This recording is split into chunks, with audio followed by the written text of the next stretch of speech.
Assalamualaikum warahmatullahi wabarakatuh. Perkenalkan, saya Yusnianti Nurul Mutmainah dengan NIM 240820140009. Saya mahasiswi dari Universitas Islam Makassar, Fakultas Keguruan dan Ilmu Pendidikan, Program Studi Pendidikan Guru Sekolah Dasar. Pada kesempatan yang berbahagia ini, saya akan menyampaikan materi dengan judul Layanan Pendidikan di Sekolah sebagai bagian dari mata kuliah pengantar pendidikan yang dibina langsung oleh dosen kami yaitu Bapak Dr. Wahyullah Alan Nasir SPD MPD.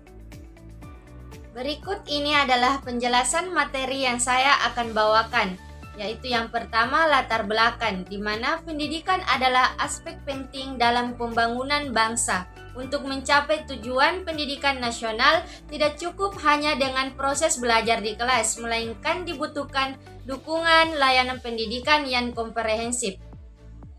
Layanan ini mencakup kurikulum dan pembelajaran, kesiswaan pendidik dan tenaga kependidikan, keuangan, sarana prasarana, serta partisipasi masyarakat. Semua komponen ini saling berkaitan dan menjadi penopang utama keberhasilan pendidikan. Layanan pendidikan yang optimal berperan penting dalam menciptakan lingkungan belajar yang kondusif, relevan, dan mendukung perkembangan potensi peserta didik. Dengan pengelolaan yang baik dan kolaboratif antara semua unsur sekolah dan masyarakat, pendidikan akan mampu beradaptasi terhadap tantangan zaman dan mencetak generasi yang berkualitas. Baik, selanjutnya layanan kurikulum dan pembelajaran. Kurikulum adalah program yang dirancang sistematis dan menjadi pedoman dalam proses pembelajaran. Layanan kurikulum mencakup perencanaan, pelaksanaan, pengembangan, hingga evaluasi pembelajaran. Kurikulum juga menjadi alat evaluasi dan jembatan antara tujuan pendidikan dengan kebutuhan peserta didik dan tuntunan zaman. Selanjutnya, peran dan fungsi kurikulum. Peran utama kurikulum antara lain sebagai pedoman pembelajaran, alat evaluasi, dan pengembangan mutu pendidikan. Kurikulum berfungsi menyesuaikan materi dengan kebutuhan peserta didik, serta menghubungkan proses pembelajaran antar jenjang. Kurikulum yang baik akan meningkatkan kualitas pembelajaran. Selanjutnya yaitu layanan kesiswaan. Layanan kesiswaan mengelola peserta didik dari masuk hingga lulus sekolah. Tujuannya adalah membantu perkembangan siswa secara akademik dan non-akademik melalui layanan bimbingan konseling, pengembangan potensi, serta fasilitas seperti UKS, perpustakaan, ekstrakurikuler, hingga transportasi dan asrama jika ada. Berikutnya, peran layanan kesiswaan, di mana layanan ini membantu siswa mengembangkan potensi, membentuk karakter, serta menciptakan lingkungan belajar yang mendukung kesejahteraan dan prestasi siswa. Dukungan ini sangat penting untuk mendorong siswa menjadi individu yang mandiri dan bertanggung jawab. Selanjutnya yaitu layanan pendidik dan tenaga kependidikan. Layanan ini mencakup pengelolaan guru dan staf sekolah agar bekerja sesuai kompetensi. Tujuannya adalah meningkatkan kualitas pendidikan melalui pengembangan profesionalisme pendidik, pelatihan pendidikan lanjutan, dan pengelolaan karir yang sesuai.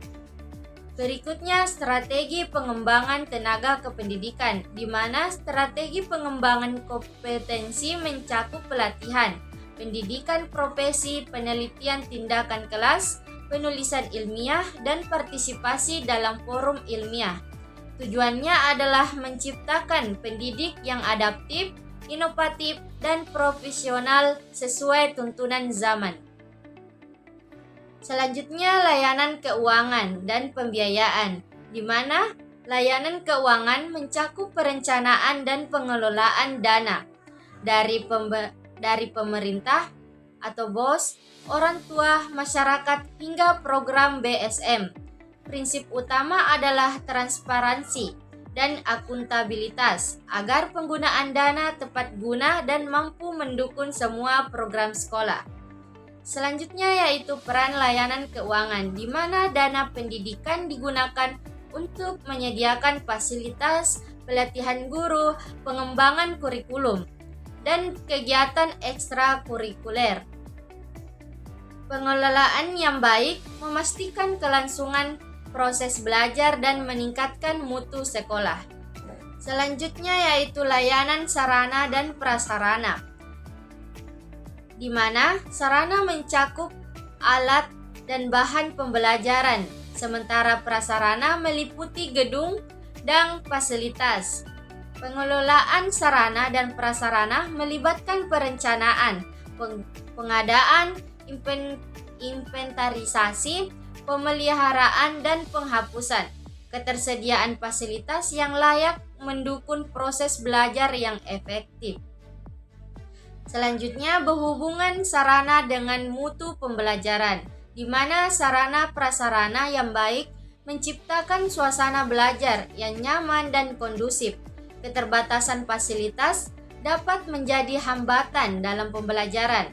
Oleh karena itu, pengelolaannya harus berkelanjutan dan sesuai dengan kebutuhan pembelajaran. Baik, selanjutnya layanan partisipasi masyarakat, di mana partisipasi masyarakat mencakup kontribusi dalam bentuk tenaga, materi, pikiran, dan sosial. Bentuk partisipasi ini memperkuat kerjasama antara sekolah dan masyarakat dalam membangun pendidikan yang berkualitas dan berkelanjutan. Selanjutnya yaitu manfaat partisipasi masyarakat, di mana partisipasi masyarakat meningkatkan kualitas, transparansi, serta efektivitas program sekolah. Kolaborasi yang baik akan menumbuhkan rasa memiliki dan tanggung jawab bersama dalam mendukung keberhasilan pendidikan.